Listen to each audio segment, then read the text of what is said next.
Bismillahirrahmanirrahim. Assalamualaikum warahmatullahi wabarakatuh. Untuk materi kali ini kita akan bahas instrumen keuangan kas dan piutang. Agenda untuk materi kita hari ini terkait dengan instrumen keuangan yang akan dibahas. Pertama, instrumen keuangan sendiri. Instrumen keuangan itu apa? Jadi yang akan kita bahas terkait dengan bahasan yang pertama, yaitu dari instrumen keuangan. Instrumen keuangan yang dimaksud di sini yaitu kas dan piutang. Sebagaimana kita tahu, contoh dari aset keuangan ini, aset keuangan yaitu dari kas dan piutang. Kenapa? Karena aset keuangan ini merupakan bagian dari instrumen keuangan.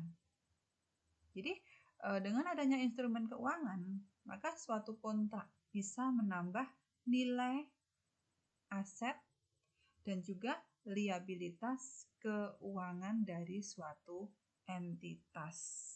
Jadi, pokok bahasan dari instrumen keuangan kas dan piutang yaitu terkait dengan aset keuangan yang terdiri dari kas dan piutang maupun berasal dari liabilitas keuangan atau pinjaman yang diberikan. Jadi, untuk klasifikasi dari instrumen keuangan, setelah kita tahu bahwa definisi dari instrumen keuangan itu merupakan setiap kontrak yang bisa menambah nilai dari aset keuangan suatu entitas. Dan juga instrumen keuangan itu berasal dari liabilitas keuangan atau berasal dari instrumen ekuitas dari entitas yang lain. Jadi, aset keuangan itu terbagi dari kas, instrumen ekuitas entitas lain, baik itu berbentuk saham, baik berbentuk derivatif, hak kontraktual, maupun berbentuk kontrak yang diselesaikan dengan instrumen ekuitas entitas. Sedangkan untuk liabilitas keuangan, kewajiban kontraktual, dan juga kontrak yang diselesaikan dengan instrumen ekuitas entitas. Ekuitas atau disebut dengan modal itu berasal dari kontrak yang bisa memberikan hak residual atas aset entitas. Jadi, hak residual atas aset entitas setelah dikurangi dengan kewajiban. Itu mengakibatkan adanya modal dalam suatu entitas. Jadi, standar akuntansi yang berdasarkan pada IFRS itu banyak sekali menggunakan dasar dari penilaian nilai wajar. Kenapa? Karena dengan adanya dasar penilaian nilai wajar itu memberikan dampak perubahan dalam penerapan standar akuntansi dalam praktik. Apa sih yang disebut dengan nilai wajar? Nilai wajar merupakan harga yang akan diterima untuk bisa menjual suatu aset ataupun harga yang akan dibayar untuk bisa mengalihkan suatu liabilitas dalam transaksi. Teratur antara pelaku pasar pada tanggal pengukuran. Jadi pada saat terjadinya transaksi saat ini, pada saat terjadinya pengukuran, pada saat terjadinya hak untuk adanya pertukaran tersebut saat sekarang, itu berdasarkan pada nilai wajarnya.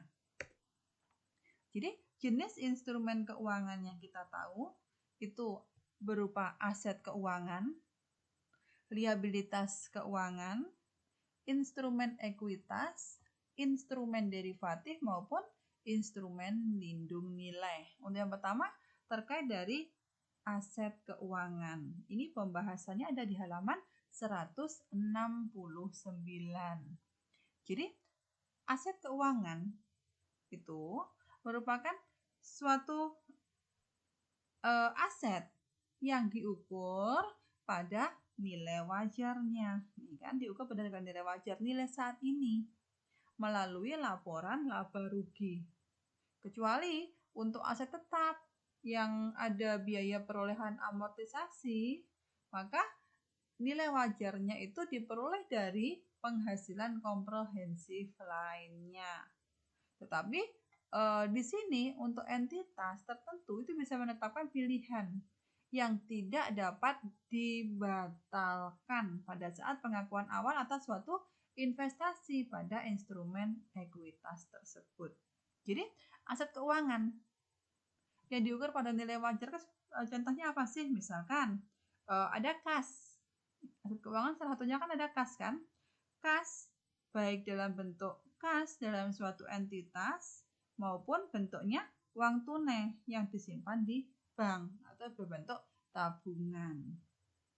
Jadi untuk aset keuangan ini itu bisa berupa dia itu ada di entitas itu sendiri dalam bentuk kas tunai maupun dalam bentuk tabungan yang ada di bank.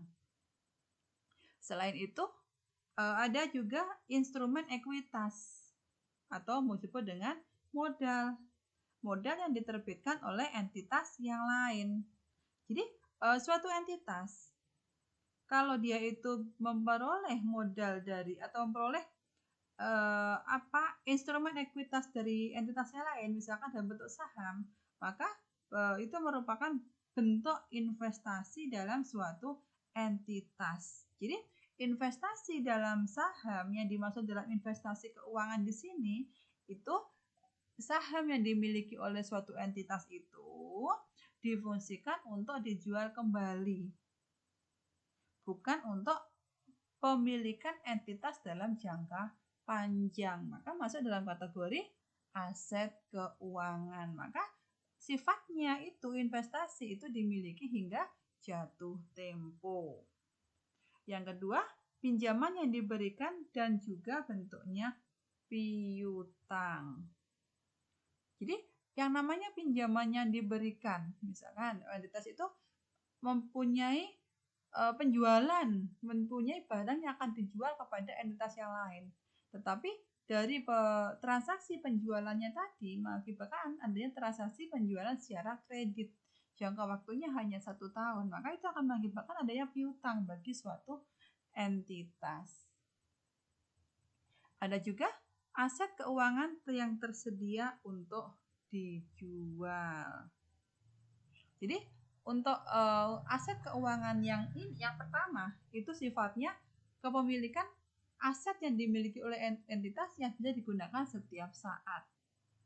Sebagaimana kita tahu yang pertama tadi contohnya tadi, pada saat pengakuan awal entitas itu bisa membuat penetapan untuk bisa mengukur liabilitas dan juga untuk bisa menghitung nilai wajarnya pada laporan laba rugi. Terus terkait dengan liabilitas keuangan, yang kedua, liabilitas keuangan itu merupakan suatu liabilitas kontraktual jika yang pertama untuk bisa menyerahkan kas atau aset keuangan lain kepada entitas yang lain.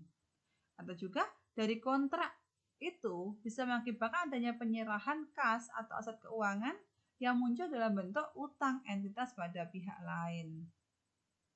Dan juga untuk bisa mempertukarkan aset keuangan ataupun dalam bentuk liabilitas keuangan dengan entitas lain pada saat kondisi yang berpotensi tidak menguntungkan pada suatu entitas. Jadi liabilitas keuangan, liabilitas kan kewajiban kan, kewajiban keuangan dalam suatu entitas. Kewajibannya itu diukur pada nilai wajar pada saat sekarang nilainya itu berapa. Dan itu munculnya kewajiban kan ada di laporan laba rugi. Dan juga mengakibatkan adanya kewajiban lainnya.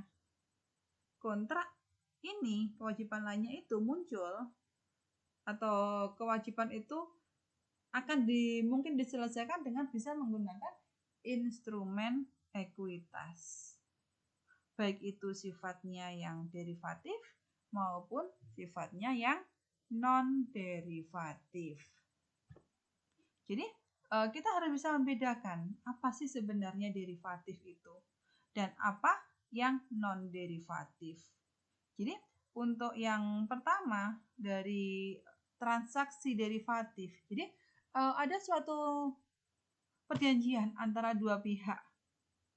Jadi satunya dari kedua pihak itu ada keterkaitan, ada hubungan. Maka dari suatu transaksi tadi itu mengakibatkan adanya kontrak yang saling menguntungkan antara pihak satu dengan pihak yang lainnya. Kemudian dari adanya suatu transaksi tadi mengakibatkan adanya perjanjian untuk penukaran pembayaran yang itu nilainya tergantung pada nilai dari aset ataupun juga tingkat referensi dari juga indeks. Maka di sini contoh dari produk derivatif itu ada apa sih? Oh, ada suku bunga, ada kurs, ada komoditas, ada ekuitas maupun ada juga indeks. Itu dari produk derivatif. Jadi dari produk derivatif tadi akan menguntungkan suatu perusahaan. Kenapa? Karena dari adanya kontrak derivatif tadi mengakibatkan instrumen itu bisa dipindahkan resikonya dari satu pihak ke pihak yang lain. Contohnya apa? Misalkan ada petani jagung. Dari petani jagung tadi bisa menjual kontrak jangka untuk panennya kepada penghijauan misalkan, walaupun belum tentu panen. Maka misalkan itu saat ini itu baru setengah mau tumbuh dari pohon jagungnya, penghijauan udah bisa memperkirakan, oh kira-kira nanti harga jagung nanti akan dibayar dengan harga 5 juta, tetapi masih nunggu nanti sampai masa panennya tiba. Maka di situ petani tadi akan mendapatkan perlindungan resiko dari pergerakan naik turunnya harga jagung. Sedangkan untuk penghijauannya tadi siap juga untuk bisa menerima resiko kalau misalkan nanti jagungnya gagal panen. Tetapi juga ada resiko jika keuntungan itu harga jual dari jagungnya itu lebih tinggi daripada harga yang harus dia bayarkan kepada petani. Maka itu contoh dari derivatif, produk derivatif itu seperti itu. Jadi itu merupakan suatu aksi untuk bisa mengambil keuntungan dengan memanfaatkan perbedaan dari nilai suatu aset acuan serta nilai dari aset yang lainnya. Itu dari produk derivatif. Contohnya apa sih? Oh, ada RAIK, ada waran, ada kontrak berjangka. Jadi itu merupakan produk turunan dari produk aslinya, produk yang sebenarnya. Itu yang produk derivatif, ini instrumen derivatifnya. Sedangkan untuk yang instrumen ekuitas, jadi setiap kontrak yang bisa memberikan hak residual atas suatu aset entitas setelah dikurangi dengan seluruh liabilitasnya. Jadi aset dikurangi dengan kewajiban itu mengakibatkan adanya ekuitas. Jadi kontrak ini akan diselesaikan oleh entitas itu caranya bagaimana? Dengan adanya penyerahan ataupun dengan penerimaan instrumen ekuitas. Jadi untuk klasifikasi dari instrumen keuangan, kalau kita lihat dari bagian ini, itu ada aset keuangan, liabilitas keuangan. Aset kurangi liabilitas mengakibatkan adanya ekuitas. Aset keuangan bentuknya apa? Ada bentuknya pinjaman, ada juga bentuknya piutang. Ini kan pinjaman dan piutang. Sedangkan untuk liabilitas keuangan, itu nanti akan dipelajari nanti pada mata kuliah yang selanjutnya, yaitu akuntansi keuangan menengah 2. Sedangkan untuk instrumen derivatif tadi sudah saya jelaskan. Instrumen derivatif itu merupakan produk turunan. Jadi sifatnya di sini ada derivatif biasa maupun derivatif yang melekat. Tadi derivatif ada RAIK. RAIK itu apa sih? RAIK itu seperti Anda materi sebelumnya pada pasar modal, proses untuk bisa menerbitkan saham baru. Jadi hak RAIK-nya tadi melekat untuk bisa memesan saham baru terlebih dahulu kepada pemegang saham lama. Pemegang saham lama yang seperti apa? Yang memegang bukti RAIK-nya tadi. Jadi RAIK itu dikatakan dia mempunyai hak untuk bisa memesan efek terlebih dahulu pada harga yang ditentukan pada periode tertentu. Kalau waran itu apa? Waran itu hak untuk bisa membeli saham pada waktu dan harga yang telah ditentukan. Jadi itu merupakan produk derivatif. Jadi ini melekat pada produk utamanya. Produk utamanya di apa? Produk non derivatif. Misalkan ada saham, ada obligasi ataupun surat berharga yang lainnya. Sedangkan untuk yang terakhir di sini untuk instrumen yang terakhir yaitu instrumen lindung nilai. Jadi pengakuan untuk instrumen lindung nilai itu didasarkan pada nilai wajar dan juga didasarkan pada arus kas maupun pada investasi neto pada operasi di luar negeri.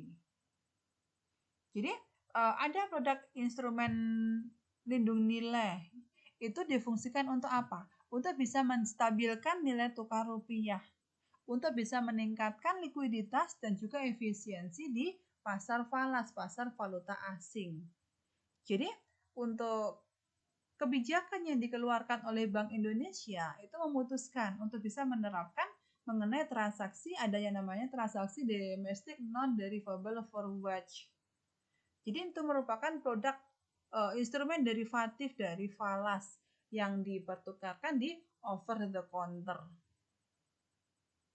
Jadi kontraknya berupa kontrak derivatif, produk turunannya dari falas. Kontraknya seperti apa? Merupakan kewajiban untuk bisa membeli ataupun menjual mata uang pada waktu tertentu pada masa yang akan datang. Pada harga yang sudah disepakati sebelumnya. Jadi di sini untuk instrumen lindung nilai itu merupakan suatu kebijakan yang dikeluarkan oleh Bank Indonesia, oleh pemerintah dalam ini oleh Bank Indonesia. Jadi itu merupakan salah satu produk yang baru diperkenalkan oleh BI, DNDF namanya. Jadi non-derivable forward, domestic non-derivable forward. Instrumen falas derivatif yang diperdagangkan di over the counter. Itu ya untuk salah satunya.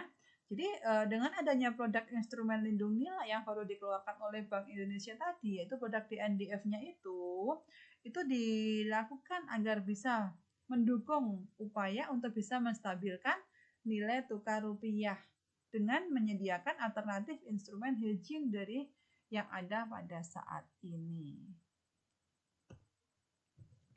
Jadi untuk pengukuran awal terhadap instrumen keuangan itu seperti yang Anda lihat di halaman 172. Pertama, dari aset dan kewajiban keuangan. Aset dan kewajiban keuangan itu diukur pada nilai wajarnya, muncul pada laporan laba rugi. Jadi pengakuannya di sini berdasarkan pada harga saat ini, bukan harga perolehannya ya. Harga saat ini dari aset itu berapa? Itu digunakan sebagai standar untuk pengukuran. Dan juga dibebankan berdasarkan biaya transaksi atau expense-nya. Sedangkan yang kedua, tidak diukur pada nilai wajar. Tetapi diukurnya dari nilai wajarnya tadi ditambah dengan adanya biaya transaksi. Maka di sini ada akumulasi dari yang namanya biaya transaksi. Gitu ya. Kalau yang pertama itu berdasarkan nilai wajar, yang kedua pengukurannya berdasarkan nilai wajar ditambah dengan adanya biaya transaksi. Maka ada akumulasi dari biaya transaksi pada periode pertama dan periode selanjutnya.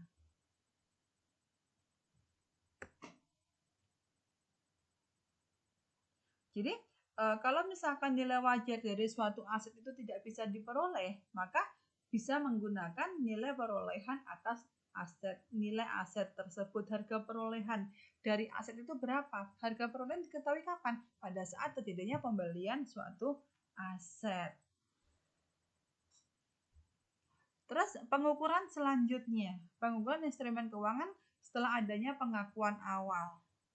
Jadi untuk pengukuran selanjutnya ini bisa diklasifikasikan menjadi FVTPL, Fair Value to Profit and Loss, dan juga bisa berdasarkan Head to Maturity, HTM, pinjaman diberikan dan piutang, dan juga bisa berdasarkan pada available for sale AFS. Aset keuangan yang tersedia untuk dijual. Oke, kita mulai dari yang pertama. Untuk pengukuran selanjutnya dari aset berdasarkan pada aset keuangan yang diukur pada nilai wajar melalui laporan laba rugi fair value to profit and loss VPTPL. Jadi aset keuangan yang dimaksudkan untuk bisa dijual atau dibeli kembali dalam waktu dekat di sini itu fungsinya dari aset tadi itu tujuannya untuk bisa diperdagangkan. Maka ketentuan dari suatu standar lama di sini menyebutkan dari kelompok ini sebagai surat berharga yang diperdagangkan. Jadi sifatnya bersifat trading sekuritas. Jadi dari asetnya tadi difungsikan untuk diperdagangkan. Untuk entitas yang kegiatan operasinya melakukan jual beli sekuritas, maka untuk kategori aset keuangan ini merupakan komponen yang paling penting dari suatu aset perusahaan. Jadi kalau dia itu sifatnya menjual dan juga segera membeli dari aset yang dimiliki, maka ini merupakan suatu komponen utama dari aset perusahaan. Tetapi kalau dari entitas tadi kegiatannya itu berupa investasi. Kenapa berinvestasi? Karena untuk bisa memanfaatkan dari kelebihan likuiditasnya, maka sifatnya di sini hanya untuk investasi sementara. Maka posisinya di sini klasifikasinya neraca didasarkan pada berapa nilai wajar dari aset tersebut. Biaya transaksi dibebankan berdasarkan nilai wajar. Maka keuntungannya ya selisihnya di sini selisih dari berapa harga belinya dikurangi dengan nilai wajarnya, yang akan mengakibatkan adanya laba atau rugi. Diperoleh atau dimiliki untuk dijual atau dibeli dalam waktu dekat, maka di sini dari instrumen keuangan itu kalau misalkan aset itu sudah dijual, maka akan mengakibatkan adanya laba atau rugi. Yang kedua, HTM, Held to Maturity. Investasi dipegang hingga jatuh tempo. Jadi di sini aset keuangan dan juga aset non keuangan atau sifat non derivatif dengan pembayaran tetap atau telah ditentukan dan jatuh temponya telah ditetapkan, serta entitas itu mempunyai intensi positif dan kemampuan untuk memiliki aset keuangan hingga jatuh tempo. Jadi dalam neraca untuk biayanya itu akan diamortisasi. Kenapa? Karena di sini ada kecenderungan dari aset tadi itu akan dimiliki hingga jatuh tempo. Maka dari asetnya tadi perlu adanya amortisasi. Maka untuk investasi keuangan yang tidak dimiliki hingga jatuh tempo tidak bisa masuk dalam kategori HTM.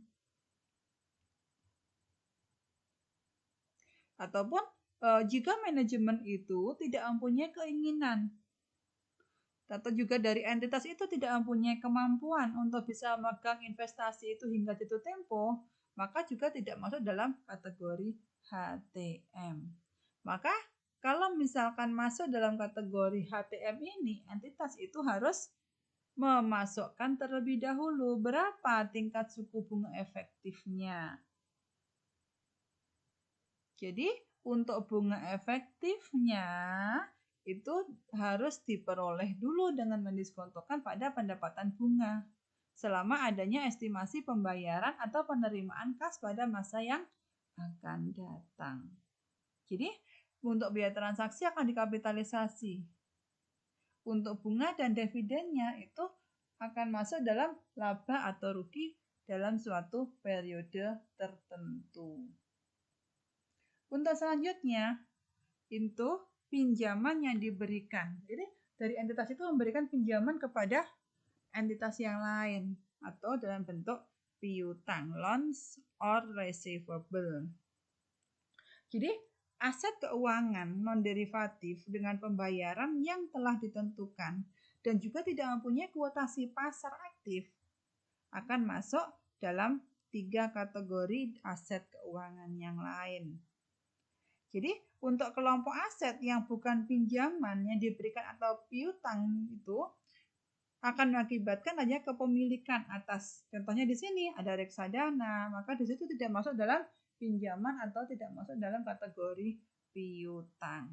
Jadi pada saat pengakuan awal pinjaman yang diberikan atau piutangnya tadi itu diakui sebesar harga perolehan. Dan nanti dari harga perolehan tadi ditambah dengan adanya biaya transaksi. Maka akan langsung diatribusikan kepada perolehan piutang dan juga akan masuk dalam pinjaman. Maka setelah adanya pengakuan awal, pinjaman tadi akan diukur pada biaya perolehan dan juga akan dikenakan amortisasi. Amortisasinya difungsikan dengan menggunakan tingkat suku bunga yang efektif. Selanjutnya ada kategori AFS, available for sale. Jadi ini difungsikan untuk bisa dijual. Maka dari kategori aset keuangan non-derivatif ini itu tidak bisa diklasifikasikan ke dalam metode yang atasnya tadi, FVPL, HTM maupun LR. Kenapa? Karena ini kan memang difungsikan untuk segera dijual, available for sale.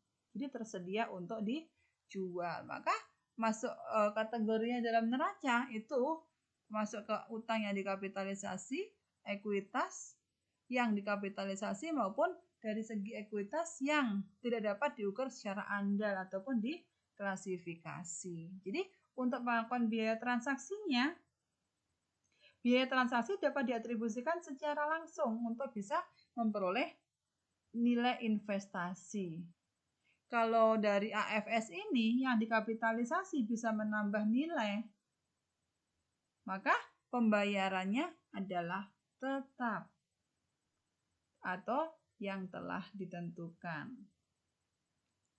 Jadi untuk pengakuan awal untuk AFS dengan pembayaran tetap atau telah ditentukan itu diukur pada biaya perolehan setelah adanya amortisasi dengan menggunakan metode tingkat suku bunga efektif.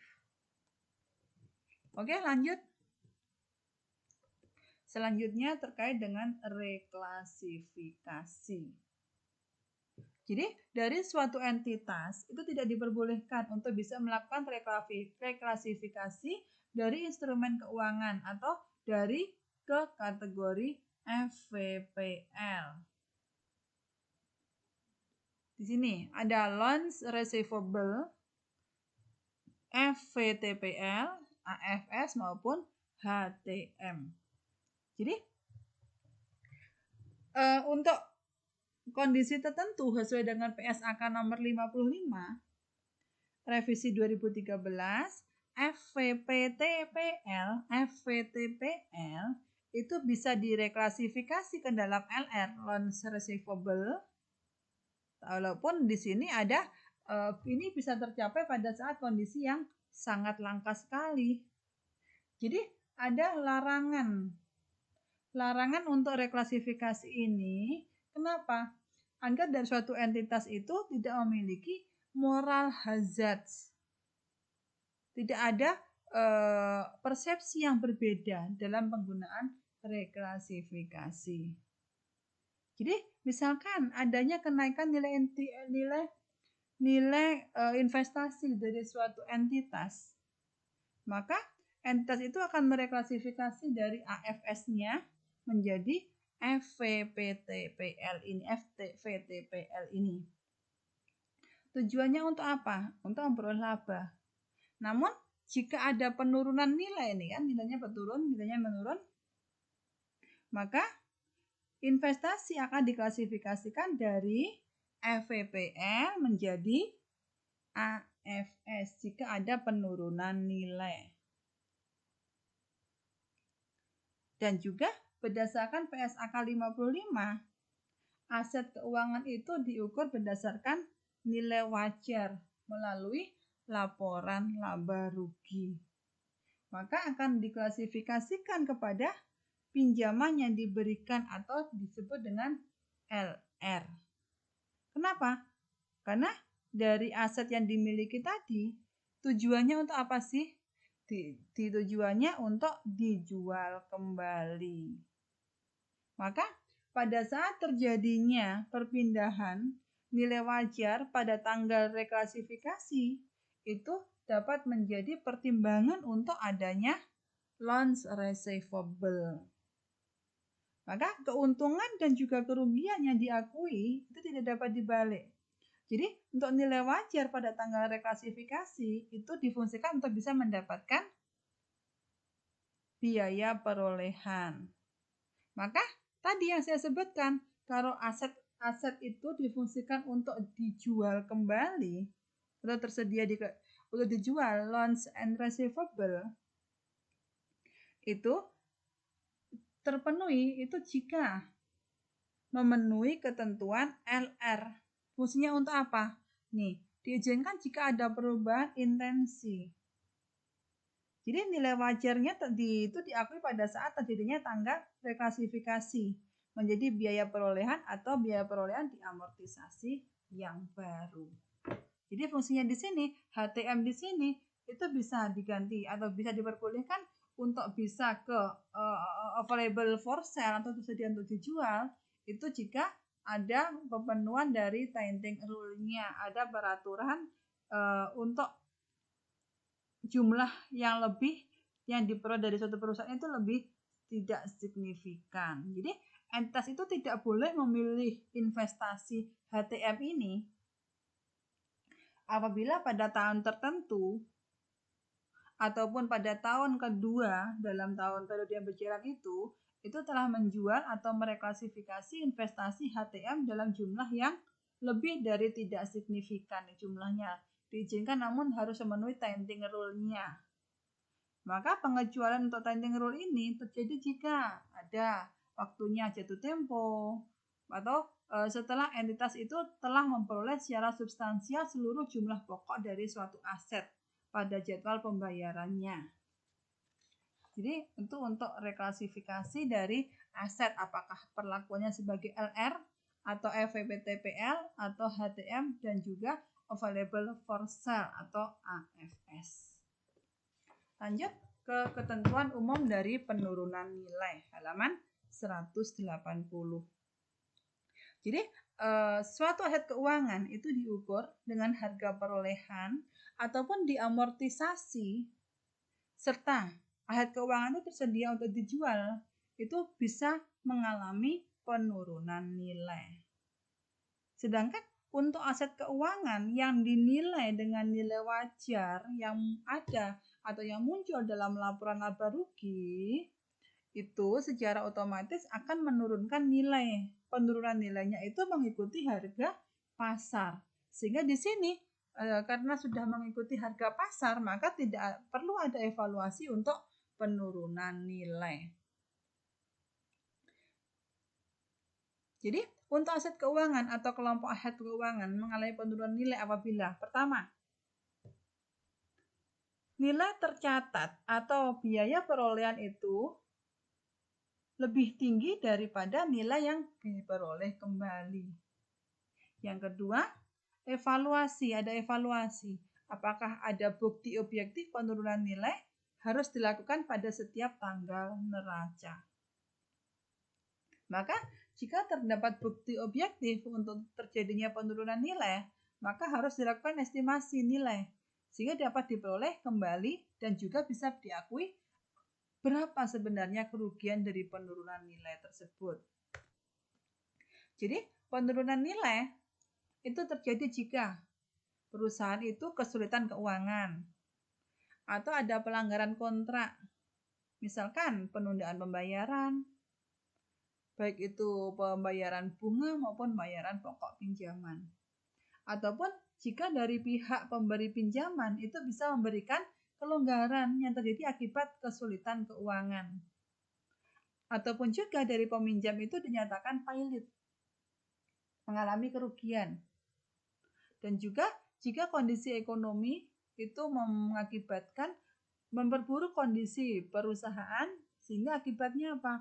Perusahaan itu tidak bisa memenuhi kewajibannya dalam pembayaran piutangnya. Pembayaran hutangnya, maaf.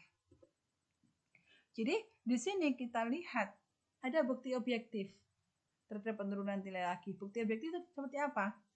Adanya kerugian yang didasarkan adanya selisih antara nilai tercatat dengan nilai estimasi pada arus kas masa yang akan datang. Sehingga mengakibatkan adanya apa? Tingkat diskonto. Tingkat diskontonya dilihat pada berapa suku bunga efektif pada saat ini. Dan juga akan mengakibatkan nilai tercatat itu dikurangi langsung pada saat adanya pencadangan. Sehingga akan mengakibatkan adanya kerugian. Jadi untuk estimasi penurunan nilainya seperti ini. Jadi pertama ada analisis, ada bukti objektif kalau suatu perusahaan itu mengalami penurunan nilai terhadap suatu asetnya. Kerugiannya itu diukur dengan apa? Adanya selisih antara nilai yang ada dalam catatan dengan prediksi pada masa yang akan datang. Kemudian dilihat tingkat diskontonya seperti apa. Setelah nilai tercatat tadi dikurangi dengan adanya pencadangan, maka akan diakibatkan adanya kerugian, sehingga akan diakui dalam laporan laba rugi. Kira-kira untuk materi di instrumen keuangan, untuk bahasan pertama sampai di penurunan nilai cukup. Jadi bahasannya di sini untuk materi ini sudah selesai. Assalamualaikum warahmatullahi wabarakatuh.